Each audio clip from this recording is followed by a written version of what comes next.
வணக்கமகளே. கோவை மாவட்ட கலெக்டர் அலுவலகத்தில் நேற்று மக்கள் குறைதீர்ப்பு முகாம் நடைபெற்றதால் பரபரப்பாக காணப்பட்டது.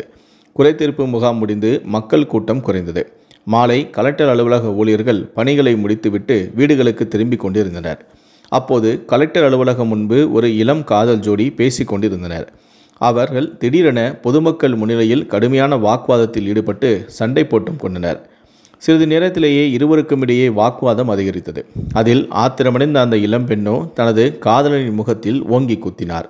இதை கண்டு அதிர்ச்சியடைந்த பொதுமக்கள் போலீசாருக்கு தகவல் தெரிவித்தனர். கலெக்டர் அலுவலகம் பகுதியில் பாதுகாப்பு பணியில் ஈடுபட்டிருந்த போலீசார் அங்கு வந்து இருவரையும் தடுத்து நிறுத்தி விசாரணை செய்தார்கள். விசாரணையில் வடவழியை சேர்ந்த அந்த பெண்ணை திருப்பூர் அவினாசி பாளையத்தை சேர்ந்த இளைஞர் கடந்த 9 மாதமாக கோவையில் தனியாக வீடு எடுத்து தங்க வைத்திருந்ததாகவும் திருமணம் செய்வதாக கூறி குடும்பம் நடத்திவிட்டு திருமணம் செய்யாமல் ஏமாற்றியதாகவும் கூறினார்.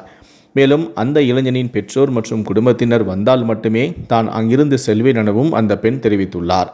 இதையடுத்து போலீசார் அந்த இளம்பெண்ணை சமாதானம் செய்து இருவரையும் ரேஸ்கோர்ஸ் போலீஸ் நிலையத்துக்கு அழைத்து சென்றனர்.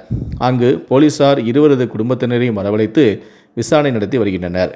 கடந்த சில மாதங்களுக்கு முன்பு கோவை விமான நிலையத்தில் ஒரு இளம்பெண் தன்னை காதலித்த வாலிபர் வேறொருவரை திருமணம் செய்து கொண்டதாக தகராறில் ஈடுபட்ட வீடியோ வைரலானது.